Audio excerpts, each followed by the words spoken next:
Aquel viernes llovía suavemente, pero mi corazón irradiaba alegría. Tarareaba en voz baja, sintiendo cómo el peso de décadas por fin se desvanecía de mis hombros.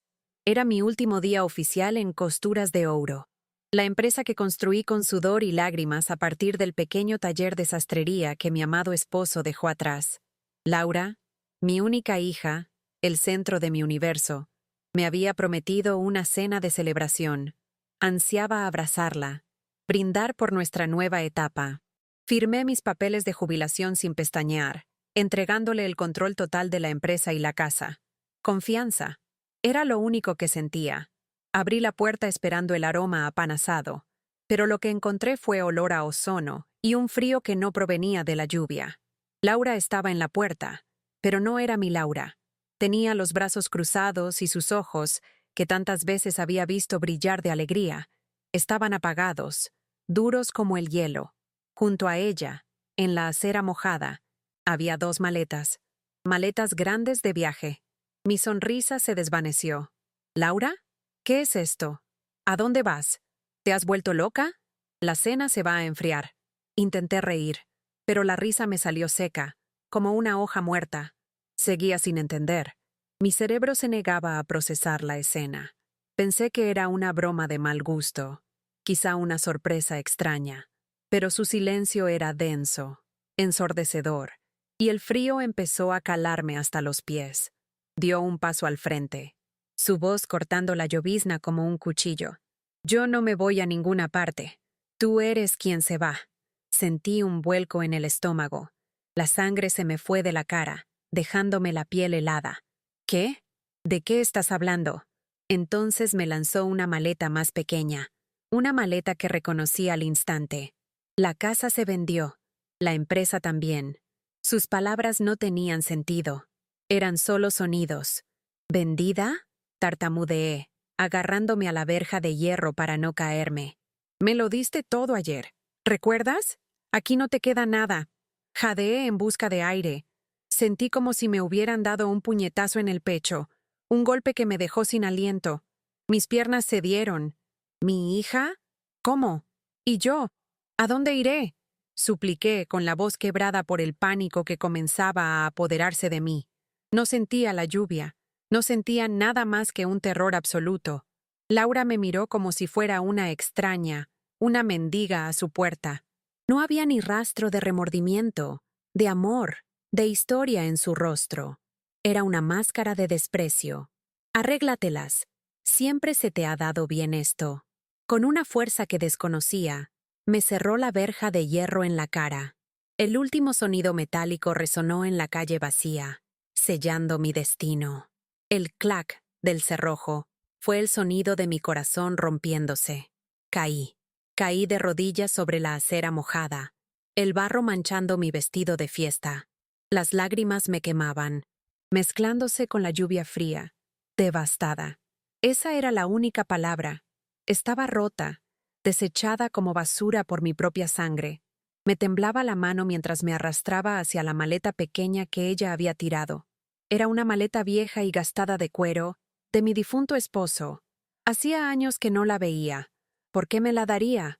Abrí el cierre oxidado, esperando encontrar ropa vieja, tal vez algunas fotos con las que torturarme. Pero bajo un abrigo viejo y mohoso, mis dedos tocaron algo duro. Un sobre de cuero grueso, con el sello dorado de la antigua sastrería. Se me aceleró el corazón. Lo sé. Sé lo que estás pensando. ¿Cómo puede una madre pasar por esto? ¿Cómo puede una hija hacer algo tan monstruoso? Mi mundo se había derrumbado allí mismo, en esa acera fría y mojada. Apretaba con fuerza ese sobre de cuero, la última reliquia de mi pasado, sin imaginar que contenía mi futuro. El dolor era físico, una presión en el pecho que apenas me dejaba respirar, un escalofrío que me recorría la espalda, un escalofrío que no provenía de la lluvia. Lo que había dentro lo cambiaría todo, pero, en ese instante, solo era una mujer de 62 años, traicionada y abandonada. Antes de contarte lo que sucedió cuando mis dedos temblorosos abrieron ese broche, lo que descubrí y cómo mi conmoción empezó a transformarse en ira, necesito pedirte un pequeño favor. Si estás escuchando mi historia y sientes ese nudo en la garganta como yo, por favor, detente un momento y suscríbete al canal. Dale también a me gusta, porque eso ayuda a que mi voz llegue a más personas que quizás estén pasando por una traición. Y de verdad quiero saber, ¿desde dónde me ves? Deja un comentario abajo diciéndome tu ciudad. Leo todos los comentarios y me da una fuerza inmensa saber que no estoy sola, saber hasta dónde llegan estas historias de superación. Tu apoyo es lo que me permite estar aquí y revivir este dolor, para que quizás sirva de advertencia o fortaleza para alguien más. Ahora, necesito volver a esa noche, para comprender la magnitud del shock, el frío que me paralizó los huesos en aquella acera. Tienes que retroceder conmigo. Retroceder unas semanas. Aquel momento, arrodillada bajo la lluvia, fue el fin de un sueño. Aquel día debería haber sido el más feliz de mi vida desde que nació Laura. Acababa de firmar mi jubilación, sintiendo el orgullo de haber cumplido con mi deber. Yo, Elena, la viuda que transformó un pequeño taller de costura en una empresa de prestigio, por fin iba a descansar. Construí costuras de oro, con mis propias manos, sacrificando mi juventud, mis fines de semana, mi vida personal. ¿Todo para qué? Para que Laura tuviera la mejor educación, las mejores oportunidades, para que nunca sintiera el vacío que yo sentí. Le di el mundo. En las últimas semanas, Laura había estado radiante. Era la única palabra que me venía a la mente.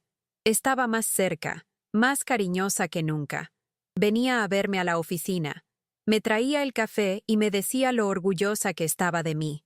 Me presentó un plan para digitalizar el negocio, diciendo que mamá merecía descansar, que era hora de que tomara las riendas y llevara nuestro nombre al mundo. Usaba palabras hermosas: expansión, comercio electrónico global. Yo, ingenuamente, la veía como mi sucesora. Veía en ella a mi difunto esposo, la misma ambición. No sabía que su ambición era de otra índole, una ambición depredadora y oscura, dirigida hacia mí. Todo empezó con la idea de la modernización. Laura me convenció de que estaba cansada, de que mi forma de hacer negocios estaba obsoleta. «Mamá, has trabajado demasiado», me decía, alisándome el pelo. «Déjame que me encargue de todo. Necesitas viajar, cuidar tu jardín». Me pintó un cuadro idílico de mi jubilación, un merecido descanso que ella misma gestionaría. Yo, que llevaba 20 años viuda, centrada únicamente en esa empresa, me permití soñar con ello. Creía que lo hacía por amor, por gratitud. En realidad, me estaba preparando para la masacre, adormeciéndome con palabras dulces para que no viera el cuchillo que me apuntaba por la espalda. Siempre se avergonzó de mi trabajo. En el fondo, lo sabía. Pensaba que la confección de ropa era provincial, trabajo manual, como ella misma dijo una vez de adolescente, pero nunca se avergonzó del lujo que le proporcionaba ese trabajo. Los coches, los viajes, la ropa de marca. Ignoré esas señales. Pensé que era solo una fase. Cuando me presentó el plan de expansión, lo vi como una redención. Pensé, por fin entiende el valor de lo que hemos construido. Quiere honrar el legado de su padre. Estaba cegado por mi amor incondicional, por mi necesidad desesperada de que estuviera tan orgullosa de mí como yo de ella. Fue entonces cuando apareció Ricardo. Laura lo presentó como un consultor de inversiones, un genio del mercado inmobiliario. Era elocuente. Hablaba rápido y usaba términos en inglés que me mareaban. Apalancamiento, activos inmobiliarios, prospectoras constructoras. Me sentí como una anciana ignorante a su lado. Él y Laura pasaban horas encerrados en la oficina, riendo, analizando hojas de cálculo. Pensé que era trabajo. Hoy, solo de recordarlo, siento un sabor amargo en la boca. No era un consultor, era su amante. Y los dos estaban trazando el mapa de mi destrucción, usando mi propia casa como punto de partida. El plan de expansión era pura fantasía, y caí redondito en la trampa. Laura me mostró gráficos llamativos y proyecciones de beneficios que parecían imposibles. El plan, según ella, consistía en conseguir un gran préstamo internacional, Dijo que había inversores europeos interesados en Golden Stitches, pero que necesitábamos reestructurar los activos de la empresa. Hablaba con tanto entusiasmo, sus ojos brillaban con tanta intensidad, que me dejé llevar. Deseaba con todas mis fuerzas que triunfara, que llegara más lejos que yo. No me di cuenta de que el brillo en sus ojos no era ambición profesional, sino pura codicia. Entonces llegó el primer papeleo. Laura me llamó a la sala de reuniones, con semblante serio. Mamá, para agilizar este préstamo internacional, necesito rapidez. Los inversores no pueden esperar tu firma para cada pequeña decisión. Es demasiada burocracia. Me puso frente a un grueso documento. Es solo un poder notarial, mamá. Solo para asuntos de la empresa, para que pueda firmar los contratos de expansión en tu nombre, Panais. Un poder notarial. Dudé un instante. Un escalofrío extraño me recorrió la espalda. Pero ella sonrió. Esa sonrisa que tanto amaba. Confía en mí, mamá. Es por nuestro futuro. Y confié en ella. Firmé. Firmé sin leer la letra pequeña. El orgullo me embargaba, impidiendo la desconfianza. Le estaba pasando el testigo. Era mi momento de descansar y el suyo de brillar. Le entregué la pluma y me abrazó. Un abrazo fuerte, que ahora sé que era fingido. Me estaba asfixiando y yo lo creí cariñoso.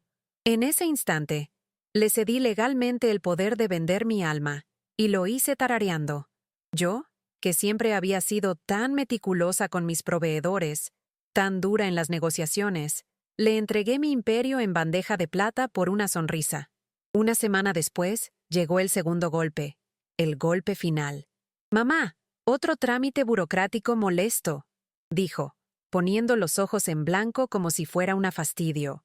«El Banco Internacional exige que la propiedad de la sede esté registrada a nombre de la empresa, no a tu nombre, para que sirva de garantía. La casa, mi casa, la sede original, el lugar donde crié a mi hija, donde murió mi marido. Es solo para facilitar el préstamo, mamá. Es una formalidad». Me aseguró que era temporal. Firmé la transferencia de la propiedad.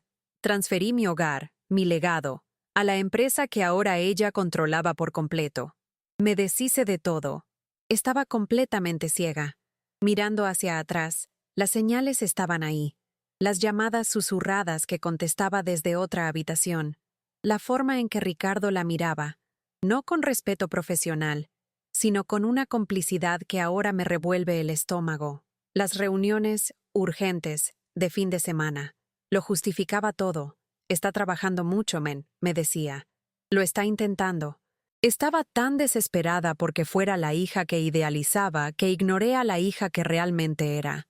Una manipuladora fría e ingrata que me odiaba a mí, a mi trabajo, a la vida provincial que le había dado. Mientras guardaba mis álbumes de fotos, soñando con las clases de jardinería que por fin tomaría, Laura y Ricardo estaban en la notaría, ultimando los detalles de la venta. Su plan era simple y diabólico. No iban a expandir nada. Iban a liquidar, venderlo todo. Costuras de Ouro no valían nada para ellos, salvo el terreno. El terreno donde se construyeron la empresa y mi casa. Ese terreno, en pleno centro, valía millones para una constructora. Ricardo, el agente inmobiliario sin escrúpulos, ya tenía comprador. Iban a vender mi legado como un solar vacío. Su plan era huir, vender el sacrificio de toda mi vida, convertir mis sueños en dinero y desaparecer. Irse a Europa, vivir una vida de lujo a costa de mi ruina. ¿Y yo? Yo no entraba en sus planes. Era un problema del que deshacerse. El poder notarial y la transferencia de la propiedad eran las armas que necesitaban. Ya no necesitaban mi firma para nada. Me volví irrelevante en mi propia historia. Y solo lo descubrí cuando la puerta de hierro se cerró de golpe en mis narices. Esa cena de celebración. ¡Qué cruel broma! Se me revuelve el estómago solo de pensarlo. No hubo cena. No hubo celebración. Solo era la fecha límite. La fecha límite para que yo desalojara la propiedad antes de que los nuevos dueños, la constructora de Ricardo, tomaran posesión el lunes siguiente. Me hizo creer en la fiesta para asegurarse de que no estaría allí, para asegurarse de que me fuera tranquilamente, creyendo en mi feliz jubilación. Planeaba desalojarme en el último minuto, dejándome sin tiempo para reaccionar, sin ningún lugar a donde ir. Quería quebrarme psicológicamente. Y eso fue exactamente lo que pasó. Allí, en la acera mojada, yo era la viva imagen de la derrota. Una anciana tonta, engañada por su propia hija. El shock fue tan grande que el dolor aún no me había invadido por completo. Solo sentía un frío vacío. Lo había firmado todo. Lo había entregado todo. No me quedaba nada. Nada más que aquella vieja maleta de mi difunto esposo, que ella me arrojó como si fuera un hueso a un perro. Y entonces, temblando de frío e incredulidad, por fin abrí el pesado sobre de cuero que había dentro. No buscaba la salvación, pero eso fue precisamente lo que encontré. Ni siquiera sé cómo llegué allí. Me arrastré por la calle mojada, invisible para el mundo. Cada paso era una puñalada. Su «arréglatelas tú sola», dicho con tanto desprecio, resonaba en mi cabeza, ahogando el sonido de la lluvia. Entré en el primer hotel barato que vi, un lugar con un letrero de neón parpadeante y un fuerte olor a moho y desesperación. Pagué con el poco dinero que tenía en el bolso. La recepcionista ni siquiera me miró bien, probablemente acostumbrada a ver gente destrozada. Solo necesitaba 4 paredes. Solo necesitaba un lugar donde derrumbarme donde nadie pudiera verme. La vergüenza de estar allí, en ese lugar inmundo, era casi tan dolorosa como la traición. Yo, Elena, dueña de Puntadas Doradas, reducida a esto, arrojé la maleta mojada al suelo del dormitorio. La alfombra era fina y estaba manchada. Me senté en la cama crujiente y, de repente, la realidad me golpeó como un tren. Todo mi cuerpo empezó a temblar incontrolablemente. Ya no tenía hogar, ya no tenía empresa. Y lo peor de todo, lo que me destrozaba el alma, era que ya no tenía hija. ¿Qué había hecho mal? ¿En qué me equivoqué tanto? El amor que di, los sacrificios, ¿había sido todo en vano? El dolor era un agujero negro en mi pecho, que absorbía toda la luz, todo el aire. Sollocé, un sonido seco y patético. Estaba completamente sola. Mi mirada se posó en la maleta más pequeña, la maleta de mi marido, la que Laura me arrojó como si fuera basura. Fue la gota que colmó el vaso. Ni siquiera se había molestado en darme mis cosas. Me había dado las sobras del desván. Abrí la cremallera oxidada, con la rabia hirviendo bajo la espesa capa de conmoción. Quería humillarme, recordarme que era tan vieja y olvidada como esa maleta. Me quité el viejo abrigo, oliendo a naftalina y a un pasado que parecía muerto para siempre. Y entonces lo vi, el sobre de cuero. Me temblaban tanto los dedos que apenas podía levantarlo. Era pesado, grueso, con el sello dorado original del sastre, de antes de que soñara con convertirlo en Puntadas Doradas. El sello estaba intacto. No lo había tocado en 20 años. Sentí un vuelco extraño en el corazón, una mezcla de miedo y algo más. Una chispa. ¿Qué era? ¿Por qué estaba ahí? Laura. Desde luego. No sabía qué era. Para ella, solo era otro trozo de papel viejo dentro de una maleta vieja. Pero mi marido, él lo guardaba todo. Era meticuloso. Abrí la cremallera. Dentro no había dinero, ni joyas, nada que Laura considerara valioso. Solo había papeles. Papeles amarillentos por el paso del tiempo, con una caligrafía elegante y tinta azul descolorida. Sentí una punzada de decepción. No sé qué esperaba. ¿Una carta? ¿Una solución mágica?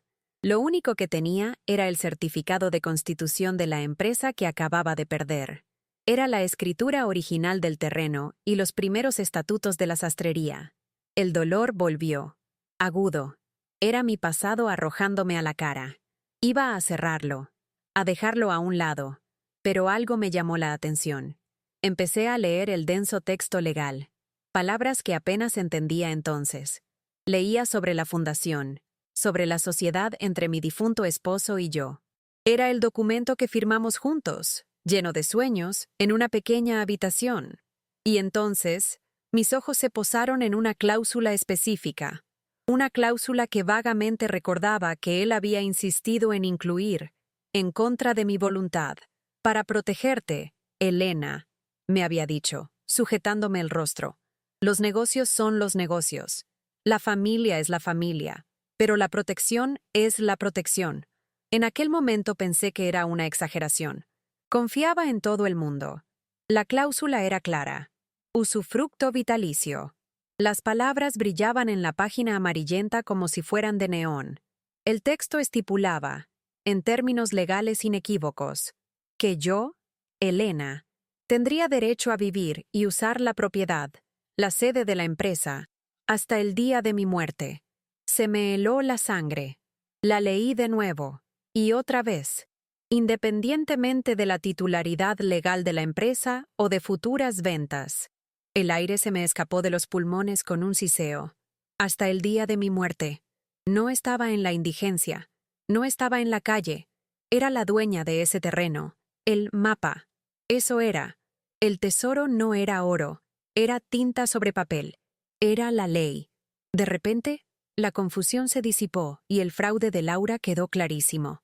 Vi exactamente lo que hizo.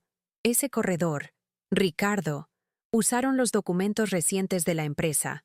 Usaron el poder notarial que firmé como un tonto. Usaron la escritura de transferencia de propiedad que firmé, cegado por el orgullo. Pero olvidaron un detalle.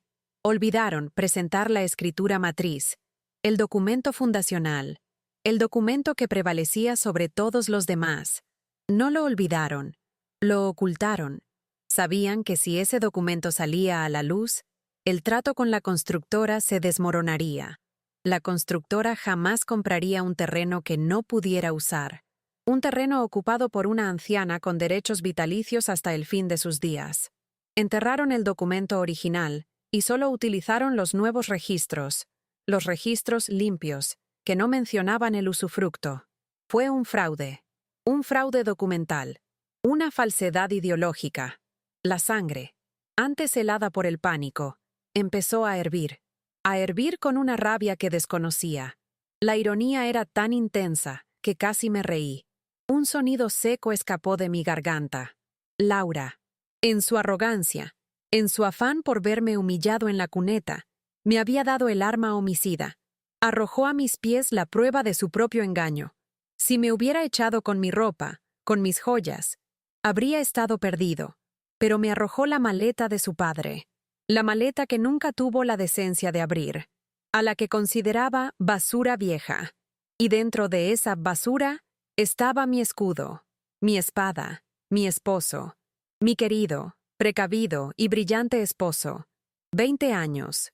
20 años desde que se fue y aún velaba por mí. ¿Acaso vio algo en Laura cuando era niña? ¿Algo que yo, en mi ceguera maternal, me negué a ver? ¿Acaso previó que algún día necesitaría protección, no de extraños, sino de mi propia sangre? Un escalofrío me recorrió la espalda.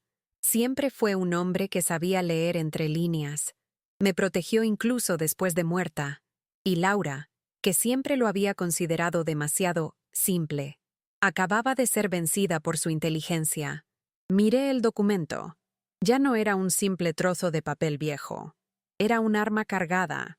La fortuna no era dinero, era el derecho. Era el poder legal para revertirlo todo. El poder para detener las máquinas, congelar las cuentas, recuperar lo que era mío. No solo luchaba por una casa, luchaba por mi legado, por mi honor y por la memoria del hombre que me lo dio todo y a quien mi hija intentó borrar. La tristeza se había ido. El dolor por mi hija se había ido. En su lugar, había nacido un acero frío. Necesitaba una confirmación. No era abogada. Me sentía aturdida, pero necesitaba estar completamente segura antes de dar el siguiente paso. Tomé mi celular. Mis manos, que antes temblaban, ahora estaban firmes como piedras. Marqué un número que no había usado en meses, pero que me sabía de memoria. El número del doctor Almeida, el antiguo abogado de la familia. El hombre al que mi esposo llamaba el tutor. El hombre al que Laura se empeñó en despedir durante el primer mes en que comenzó su plan de modernización. Lo despidió porque sabía demasiado. Lo cambió por un bufete de abogados joven y caro que desconocía la historia de Golden Stitches. Lo apartó del caso porque era el único que reconocería la cláusula de usufructo. Era astuta, pero no lo suficiente. No contaba con que yo aún tuviera su número. No contaba con que yo tuviera el documento original.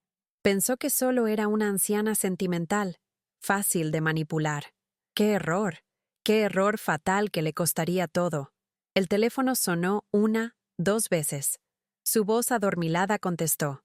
Almeida. Era casi medianoche del viernes. No lo dudé. ¿Doctor Almeida? Soy Elena. Elena de Puntadas Doradas. Disculpe la hora. Mi voz salió fría, controlada. No había pánico en ella. No era la voz de una víctima. Era la voz de una general, a punto de entrar en batalla. Me traicionaron, doctor. Mi hija me echó a la calle. Y lo necesito. Necesito un protector. Lo sentí incorporarse en la cama, la somnolencia desvaneciéndose de su voz, reemplazada por una repentina urgencia. Le conté todo, en frases cortas y precisas. El poder notarial, la transferencia de la propiedad, la escena en la acera, las maletas, la venta. Cada palabra era una brasa que arrojaba al horno de mi ira. Escuchó en silencio, un silencio denso que vibraba de indignación. Cuando terminé, respiró hondo. Elena, esa chica, nunca confié en ella. Desde que despidió mis servicios con ese correo electrónico tan frío, presentí que algo no andaba bien. Quería actuar con total impunidad, sin que nadie que conociera su pasado se entrometiera. Tengo el contrato original, doctor, le interrumpí. El que firmamos su marido y yo. Y entonces se lo leí. La cláusula de usufructo vitalicio. Al otro lado de la línea, el silencio se transformó en un sonido que parecía una breve risa incrédula. Dios mío, Selena. Claro. La escritura matriz. La redacté yo misma con su marido. Él insistió mucho. Dijo que era su garantía. Su voz se fortaleció. La voz de un abogado que huele la sangre. Elena, escúchame bien, dijo, ya completamente despierto y con voz áspera. No pueden sacarte de ahí. No pueden. La venta es fraudulenta. Lo que hicieron es un delito. Omitieron deliberadamente el documento principal de la transacción, engañaron a la constructora y, lo más importante, cometieron fraude contra ti. Cada palabra que pronunció fue un bálsamo. No era solo mi ira, era la ley. La ley estaba de mi lado. La justicia estaba de mi lado. Y la iba a usar sin piedad. No pueden vender lo que no les pertenece por completo, continuó, pensando rápidamente en términos legales. La empresa puede ser dueña del terreno ahora, gracias a tu firma, pero el uso del mismo es tuyo, para siempre. Ese terreno vale millones, pero solo si pueden construir en él. Y no pueden construir mientras estés vivo y viviendo allí. Compraron, o mejor dicho, intentaron comprar, un proyecto faraónico carísimo. Cerré los ojos, imaginando la cara de Laura cuando descubrió que su plan millonario se había esfumado. Las lágrimas que había derramado en la acera se secaron. El llanto, la desesperación, todo había desaparecido. En su lugar, había un vacío gélido, una claridad absoluta. Ya no lloraba a la hija que había perdido. La hija a la que amaba había muerto hacía mucho tiempo, reemplazada por esta extraña codiciosa y cruel. Y a esta extraña, iba a destruirla. No iba a llorar, iba a actuar. Iba a recuperar hasta el último centímetro de lo que era mío. La conmoción se transformó en una fría determinación. Ya no era una madre traicionada. Era una adversaria. «Doctor, ¿qué hacemos ahora?», pregunté con voz tranquila. Estaba preparada para recibir órdenes. Había pasado toda mi vida dando órdenes en mi compañía. Pero en ese momento, yo era una soldado. Él era mi general. Primero, y lo más importante, Elena, ¿estás a salvo? ¿Dónde estás? Le dije el nombre del hotel. Perfecto. Cierra la puerta con llave. No salgas. Y, sobre todo, no llames a Laura. No le escribas. No hagas nada. Déjala creer que estás derrotado, ordenó con voz áspera. Déjala creer que estás llorando en un rincón, destrozado. Ella y ese amante, que celebren el fin de semana, que brinden por su victoria. Necesitan sentirse seguros. La arrogancia es lo que los hará caer aún más bajo. Me gustó eso. La idea de Laura celebrando, riéndose en mi cara, mientras se erigía la horca, me produjo una satisfacción oscura y profunda. El plazo para los nuevos dueños es el lunes, ¿no? El día que te echó fue el viernes, reflexionó. Eso significa que la transferencia final de dinero de la constructora debería hacerse el lunes por la mañana. Están esperando ese ingreso inesperado. Creen que el lunes es día de pago. Podía oír la sonrisa en su voz. Vamos a convertir su día de pago en el fin del mundo. El día del juicio final. El lunes, a las 8 en punto. Estaré en la recepción del hotel. Ni a la 1:08. A las 8 en punto. Traiga el documento original. No lo pierda por nada del mundo, ordenó. Iremos directamente al juzgado. Con esta escritura matriz, podemos obtener una orden judicial para la recuperación inmediata de la propiedad. El juez nos la concederá antes de que se le enfríe el café. El fraude es demasiado evidente. Recuperación de la propiedad. Yo volvía a mi casa, por mi propio pie. Pero no nos vamos a quedar ahí, Helena, dijo el doctor Almeida. Vamos a solicitar la congelación de la venta. Vamos a notificar a la constructora sobre el fraude. Suspenderán los pagos de inmediato. Y vamos a solicitar el embargo de todos los activos de Costuras de Ouro, alegando fraude documental. No podrá mover ni un centavo de lo que ya ha vendido. Estaba a punto de atraparla. Laura no tendría escapatoria. El dinero se esfumaría antes incluso de llegar a su cuenta. Van a caer en su propia trampa. Continué, por fin entendiendo lo que pensaba. Estarán en la oficina, seguramente con champán, esperando a que les ingresen millones en su cuenta. Y lo único que va a llegar es una orden judicial. Y la policía. El plan era perfecto. Era cruel. Era justo lo que se merecían.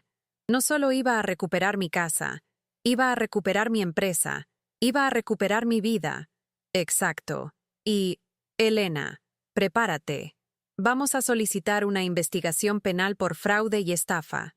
Lo que hicieron no es solo una disputa familiar, es un asunto policial. Un asunto policial. Mi hija. Sentí una punzada de dolor, pero solo duró un instante. No me consideraba de su familia cuando me echó a la calle. Ya no era mi familia. Era mi enemiga. Haga lo que sea necesario, doctor. Justicia absoluta. Sin piedad. Duerme, si puedes, Elena. El lunes será un día largo, dijo con más suavidad. Se metieron con la mujer equivocada. Subestimaron a la viuda. Colgué el teléfono. La habitación del hotel barato ya no parecía una prisión. Parecía mi cuartel general. No dormí, por supuesto. No podía. Pasé toda la noche mirando fijamente aquel sobre de cuero. No lloraba. Estaba agudizando mi ira, puliendo mi determinación. Esperaba el sábado por la mañana, y luego el domingo. Cada hora era un paso más hacia mi venganza. El sábado fue el día más largo de mi vida. Estaba encerrada en esa habitación. Pedí comida a domicilio, que apenas probé. Cada minuto se me hacía eterno. Imaginaba a Laura. ¿Estaría con Ricardo? ¿Estarían celebrando? ¿Viajando por Europa con mi dinero? ¿Riéndose de la vieja tonta a la que habían engañado tan fácilmente? Ese pensamiento me alimentaba. No tenía hambre. No tenía sueño. Solo sentía una energía fría y eléctrica recorriendo mis venas. La adrenalina de la caza. Me obligué a analizar el plan una y otra vez. No podía haber ningún fallo. La escritura estaba a salvo, escondida bajo el colchón. Repasé mentalmente cada paso que describió el doctor. Almeida, el juzgado, la orden judicial, el alguacil, la policía. La palabra policía me heló la sangre. Ver a mi hija enfrentándose a la ley. Pero entonces recordé la puerta de hierro cerrándose de golpe. Acéptalo. Y el escalofrío se me pasaba. Era justicia. No era venganza. Era justicia. El domingo me invadió una nueva sensación. Una calma aterradora. Ya no estaba enfadada. Estaba concentrada. Me di una ducha larga y caliente. Me lavé la suciedad de la acera. Me lavé el olor a desesperación. Me miré en el espejo manchado del baño. La mujer que me devolvía la mirada no era la Elena del viernes. la madre orgullosa y ciega. Era una mujer mayor, sí, pero sus ojos eran duros como diamantes. Eran los ojos de la fundadora de Golden Stitches, la mujer que sobrevivió a la muerte de su marido y construyó un negocio desde cero. En la maleta grande que Laura metió, tenía poca ropa vieja, que ella consideraba inservible. Pero encontré un vestido, un sencillo vestido azul marino que usaba para ir a trabajar. Lo colgué. Intenté alisarlo con el vapor de la ducha. No iba a presentarme en la empresa el lunes con aspecto de víctima. No iba a presentarme cabizbaja. Iba a presentarme como la jefa, la reina que regresa para reclamar su trono, y me aseguraría de que los usurpadores estuvieran allí para presenciar la coronación. La noche del domingo fue distinta. Casi sentí lástima por Laura. Casi. Lástima por la persona ruin en la que se había convertido. Lástima por la codicia que la consumió hasta el punto de destruir a su propia madre. ¿Qué lleva a una hija a hacer eso? ¿En qué momento el dinero se volvió más importante que la sangre? Nunca lo sabría. Y, francamente, me di cuenta de que ya no me importaba. El por qué no cambiaba el qué, y el qué era traición. Traición imperdonable. Mi deber ya no era comprenderla. Mi deber era detenerla. Me acosté en la cama. No recé. No pedí ayuda. Simplemente cerré los ojos y me concentré en el sonido de la puerta de hierro al cerrarse de golpe. Entiéndelo. Siempre se te ha dado bien. Tenía razón. Siempre se me ha dado bien resolver problemas. Lo entendí cuando murió mi marido. Lo entendí para criar a una hija sola. Lo entendí para crear una empresa. Y ahora iba a entenderlo de nuevo. Iba a demostrarle a ella, a su amante y al mundo de qué estaba hecha. El despertador estaba programado para las 6 de la mañana, pero yo ya estaba despierta. Cuando los primeros rayos grises del sol del lunes se filtraron por la sucia ventana del hotel, me levanté, me vestí, me peiné y me hice un moño apretado. Tomé el sobre de cuero. Estaba lista. Mamá había muerto. La empresaria del acero había regresado y recuperaría su compañía. El lunes había llegado. El día del enfrentamiento. El día de la justicia. A las 8 en punto de aquel lunes, el doctor Almeida estaba en el vestíbulo del hotel barato, tal como habíamos acordado. No parecía un abogado. Parecía un verdugo, con un maletín de cuero negro y una mirada decidida. Le entregué el sobre con la escritura principal. Lo sostuvo como si fuera una reliquia sagrada. El trayecto hasta el juzgado transcurrió en silencio. No sentía nervios. Sentía una calma gélida. Era como si me preparara para una negociación crucial, la más importante de mi vida. No iba a recuperar mi casa. Iba a llevar a cabo una adquisición hostil contra quienes habían intentado destruirme. Estaba concentrado, implacable. En el juzgado, todo sucedió muy rápido. El doctor Almeida tenía contactos, pero más que eso, tenía la verdad. El fraude era tan evidente, tan flagrante, que el juez apenas necesitó 10 minutos. La cláusula de usufructo vitalicio era clarísima. Omitirla constituía un delito. La orden de embargo se firmó con un rápido trazo de la pluma del magistrado. Inmediatamente después, se procedió al embargo de la venta y de los activos de la empresa. Al salir, 2 policías uniformados nos esperaban en la puerta. El doctor Almeida lo había orquestado todo. La justicia no solo iba a llamar a la puerta, iba a derribarla. Cuando el coche se detuvo frente a Golden Stitches, el corazón me latía con fuerza, 1, 2 veces. No era miedo, era el tambor de la guerra. El logo que había creado brillaba tímidamente bajo el sol de la mañana. Y en el patio, lo vi. Un equipo de demolición. Hombres con cascos, midiendo las paredes exteriores. Estaban allí para destruir mi legado. La rabia me invadió. Salí del coche. El doctor Almeida a mi lado, los policías pisándome los talones. Caminé hacia mi puerta y, por primera vez en días, me sentí como en casa. Estaba listo para expulsar a los invasores. Empujé las puertas de cristal de la entrada principal. El aire acondicionado estaba encendido, helado, y entonces lo oí. Risas, Risas fuertes y triunfales, provenientes de mi oficina, de mi suite presidencial, y luego, el inconfundible sonido de una botella de champán descorchándose. El estallido resonó en el vestíbulo vacío. Estaban brindando por mi ruina, brindando por los millones que creían que iban a recibir, mientras los hombres de afuera se preparaban para demoler mi pasado. Un escalofrío me recorrió la espalda, pero no era miedo, era odio puro. Bailaban sobre mi tumba, sin darse cuenta de que yo estaba detrás de ellos. Nos detuvimos ante la puerta de la oficina, que estaba abierta. La escena quedará grabada en mi memoria para siempre. Laura y Ricardo, de pie junto a mi escritorio de caoba, 2 copas de cristal en alto, una botella de champán caro humeando.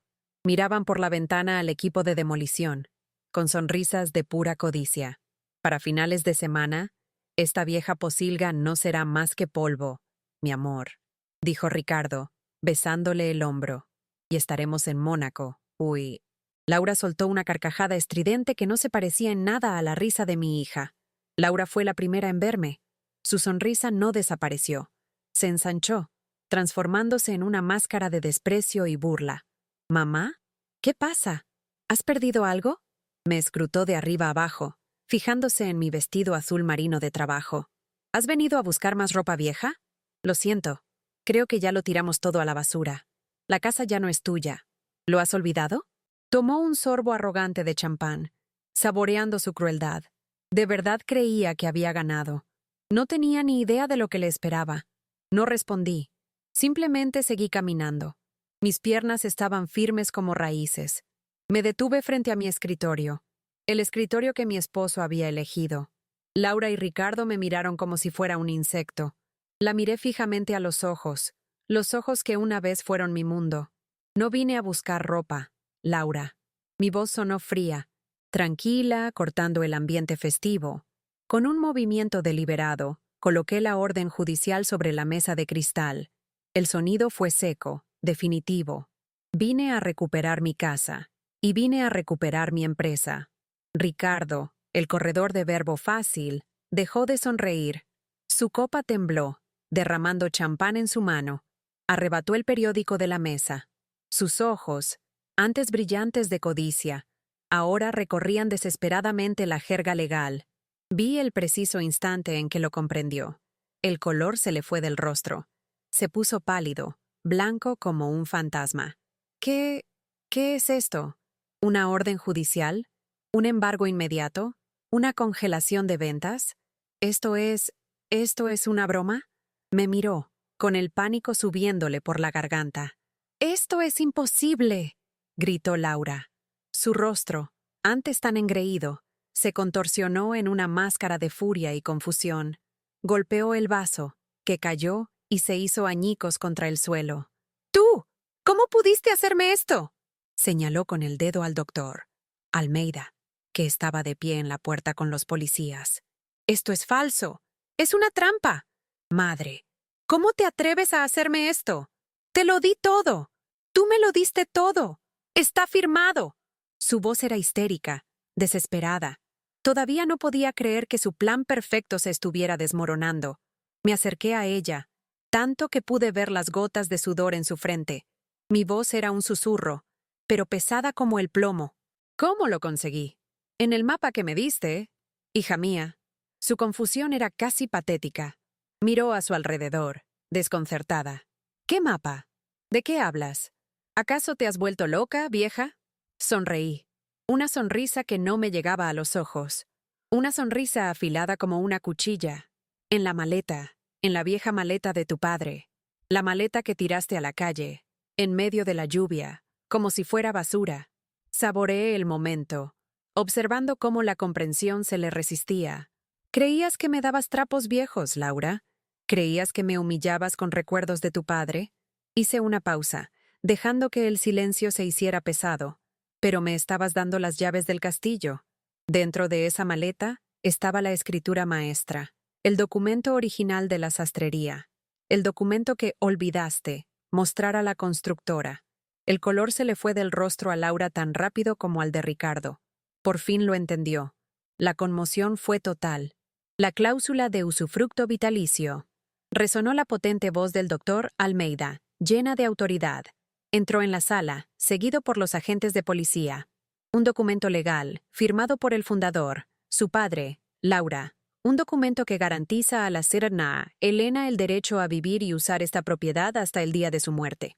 Un documento fundamental que ustedes dos convenientemente omitieron en la negociación.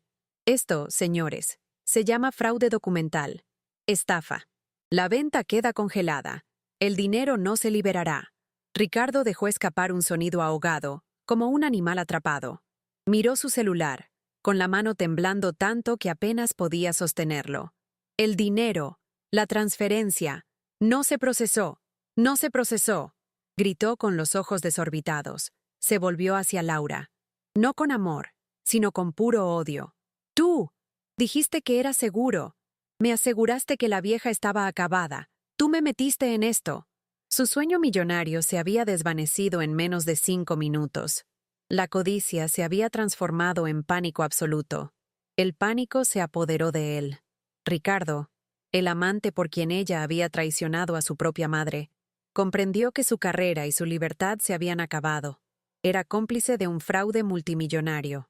Ina, como cualquier cobarde, intentó salvarse. Señaló a Laura con un dedo tembloroso. No lo sabía. Lo juro, agentes. Me engañó. Fue ella. Lo planeó todo. Me aseguró que todo estaba en regla, que la anciana lo había firmado todo y que ya no tenía derechos. Soy una víctima. Me utilizó. Observé la escena con una frialdad casi quirúrgica. El gran amor de la vida de Laura. El hombre por quien ella había arrojado a su propia madre a la miseria. La estaba entregando a los leones al primer signo de problemas. ¡Qué alianza tan patética! Construida únicamente sobre dinero sucio. Ni siquiera eran leales el uno al otro. Eran dos ratas mordiéndose entre sí para intentar escapar del barco que ellos mismos hundieron. Sentí repugnancia, una profunda y amarga repugnancia por ambos. Laura miró a Ricardo, con los ojos muy abiertos por su traición. El hombre que le había susurrado promesas de Mónaco ahora la denunciaba para salvarse. Fue el golpe final, y destrozó lo poco que quedaba de ella. La máscara de arrogancia finalmente se resquebrajó y se desmoronó. Me miró, luego a los policías, y pareció quedarse sin aliento. No, no, no pueden hacerme esto. Es mío. Me pertenece por derecho. Me lo gané. Moderné esta vieja empresa. Su voz era el grito desesperado de una niña mimada a la que pillan. No has modernizado nada, Laura, dije en voz baja, pero cada palabra era un veredicto. No has construido nada. Solo sabes destruir. Intentaste robar. Intentaste destruir el legado de tu padre, el mismo legado que te dio todo lo que tienes. Me acerqué a ella, mirándola fijamente a los ojos. Y fracasaste. Fracasaste porque, al final, eres igual que la basura que tiraste a la acera. Arrogante, descuidada e inútil. El doctor, Almeida, al ver que la confrontación había terminado, se dirigió a los dos policías, que hasta entonces habían observado todo impasibles, como estatuas. Pueden arrestarlos a ambos. Fraude, estafa y falsificación. El sonido de las esposas metálicas al ser liberadas del cinturón fue música para mis oídos. Fue el sonido más dulce y satisfactorio que jamás había escuchado en mi vida. Era el sonido de la justicia, fría e inevitable. Los policías actuaron con eficiencia. Ricardo empezó a gemir, a suplicar, culpando aún a Laura. Pero Laura no se resistió. Ya no gritó. Simplemente se derrumbó por dentro. El shock fue total, absoluto. Me miró por última vez mientras le ponían las manos a la espalda. Ya no había odio en sus ojos, ni burla, solo un vacío aterrado e incrédulo. El vacío de quien lo apostó todo a su arrogancia y perdió irremediablemente. La tenían esposada, a mi hija. La sacaron afuera. Ricardo gritaba y pataleaba. «Soy inocente». Fue ella.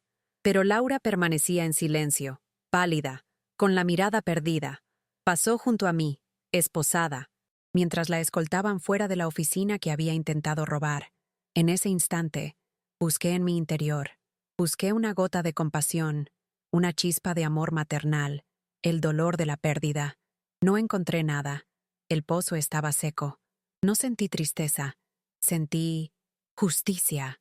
Sentí el peso de mi mundo regresar sobre mis hombros, pero esta vez no era una carga. Era mi poder. Había vuelto. Puntadas doradas. Era mía. Ha pasado un año.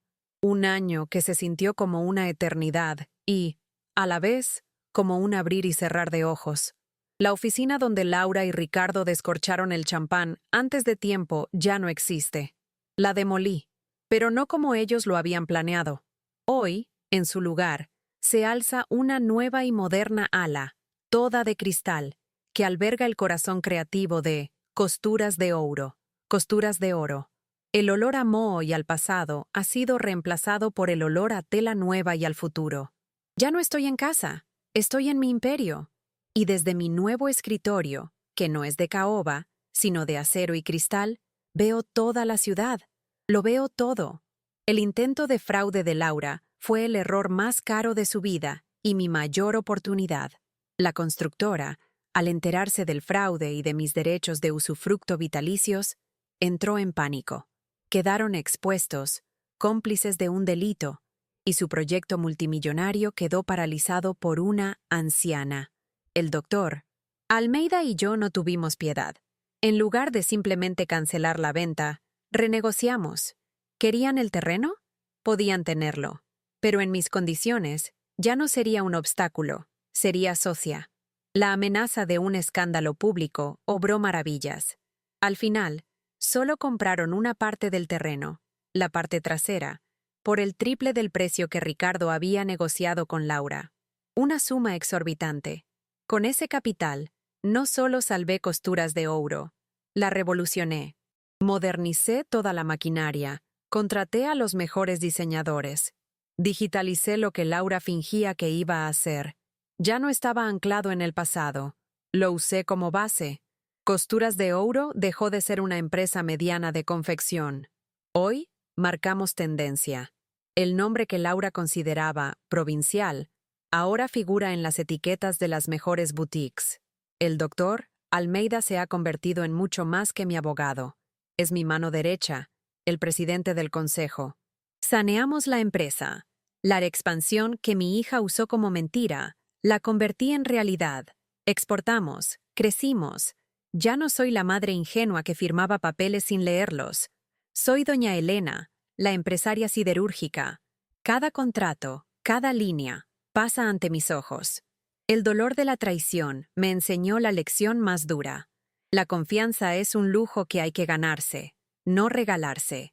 Y nunca más me tomarán por sorpresa. Mi corazón, una vez roto, ahora está protegido. La gente me pregunta cómo pude hacerle esto a mi propia hija. No lo entienden. No vieron cómo se cerraba la puerta de hierro de golpe. No sintieron la lluvia fría. Yo no le hice nada a Laura. Simplemente dejé de intentar salvarla de sí misma. La dejé afrontar las consecuencias de sus actos. El juicio fue rápido. Las pruebas eran irrefutables. La escritura matriz, las firmas, el intento de venta fraudulenta, la patética confesión de Ricardo. Todo estaba ahí. Su castillo de naipes se derrumbó en público, y fue humillante. Ricardo, el corredor sin escrúpulos, fue el primero en caer. Intentó huir del país incluso antes del juicio, pero la Policía Federal lo detuvo en el aeropuerto. Aquella arrogancia, su labia, todo se desvaneció. En el tribunal, era un hombrecillo tembloroso que lloraba y suplicaba. Fue declarado culpable de fraude, estafa y complicidad. Recibió la pena máxima. Por lo que entiendo, perdió su licencia, su reputación y su libertad. Nunca más volverá a engañar a nadie. Se pudrirá en prisión durante mucho tiempo, justo donde se merece estar. La constructora tuvo que pagar una multa cuantiosa al Estado, además del acuerdo multimillonario que alcanzaron conmigo. El escándalo manchó su reputación, pero sobrevivieron. Para ellos, fue solo una pérdida económica. Para mí, fue justicia, que me dio las herramientas para reconstruir mi legado. Usé su dinero para construir la nueva ala de la fábrica Y simbólicamente, mandé erigir un alto muro entre mi propiedad y la parte que compraron. Un recordatorio diario de que los buenos muros hacen buenos vecinos, sobre todo cuando ya han intentado derribarte. ¿Y Laura? Mi hija. La justicia fue más indulgente con ella por ser delincuente primeriza, pero no lo suficiente como para que escapara. Fue condenada. Lo perdió todo. Su nombre, el dinero que nunca tuvo, la empresa que intentó robar. Fue desheredada legalmente. El doctor Almeida se aseguró de que jamás volviera a tener derecho a un centavo de lo que yo construí. Perdió a su madre, a su amante y su libertad. Cumple su condena en un régimen semiabierto. Una justicia poética y cruel. Una justicia que ni yo mismo habría podido imaginar. Siento paz. Es una paz extraña, una paz fría, pero es genuina. Me levanto temprano, huelo el café y contemplo mi fábrica palpitando con vida. Ya no tengo el amor de una hija, pero he redescubierto el amor propio. He redescubierto a la mujer que era antes de ser madre. Fuerte, capaz, implacable cuando era necesario. La Elena que sobrevivió a la viudez y la pobreza. La traición de Laura, al final, fue un fuego que consumió toda mi debilidad. Lo que quedó fue solo acero. No la visité. No recibí ninguna carta. Para mí, la hija que crié murió aquel viernes lluvioso, en la acera. La mujer que fue a la cárcel es una extraña, un cascarón vacío movido por una codicia que no reconozco. No la odio, ya no. El odio consume energía, y prefiero usar la mía para dirigir mi negocio. Lo que siento es indiferencia, un frío vacío. Ella tomó su decisión, y yo tomé la mía. Elegí sobrevivir, elegí prosperar. Su régimen penitenciario semiabierto la obliga a trabajar durante el día. Servicio comunitario, asignado por el Estado. No tuvo opción. Y aquí es donde la historia encuentra su verdadero final, su círculo perfecto. La asignaron al equipo de limpieza de la ciudad. Recibió un uniforme naranja desteñido y una escoba. Un trabajo digno y honesto, como cualquier otro. Pero el destino, o quizás un juez con un agudo sentido del humor, la asignó a mi barrio. El barrio donde creció. La vi ayer, sin querer. Salía de la oficina en mi coche nuevo, con el motor silencioso y el aire acondicionado encendido. Y allí estaba ella, en la misma acera, justo donde me cerró la verja en las narices. Estaba barriendo basura de la cuneta. El sudor le corría por la cara. Llevaba el pelo recogido de forma descuidada. Parecía mayor, más delgada, y sus ojos, antes llenos de arrogancia, ahora estaban bajos, sin vida, fijos en el suelo sucio. Levantó la vista al ver pasar mi coche. Nuestras miradas se cruzaron un instante a través del cristal tintado. No sé si me reconoció. No me detuve. No reduje la velocidad. Seguí avanzando. Ella se quedó allí, con la escoba en la mano, viendo cómo mi coche desaparecía tras la esquina. Estaba justo donde quería que yo estuviera, en la cuneta, luchando con la basura. La diferencia es que ella se lo merecía, y yo iba de camino a casa. Llegué a mi nuevo hogar, un hermoso apartamento con una vista que me trae paz. Me serví una copa de vino, no champán. Me senté en el balcón y contemplé el brillante logo de Golden Stitches, recortado contra el cielo nocturno. El logo que diseñó mi esposo. El logo que guardé. No sentí triunfo. No sentí alegría. Sentí equilibrio. La balanza de la justicia, que se había inclinado tan violentamente en mi contra, por fin se había equilibrado. La última imagen de mi hija, para mí, siempre será esa. Ella, con su uniforme de barrendera, barriendo la acera donde intentó destruirme. Me miró con odio, con envidia, con un resentimiento que ardía incluso a la distancia. Y yo no sentí nada, absolutamente nada. Se convirtió en polvo, polvo que ahora ella misma tiene que barrer. Soy Elena, soy Puntadas Doradas, y sobreviví, gané, y esta es mi historia.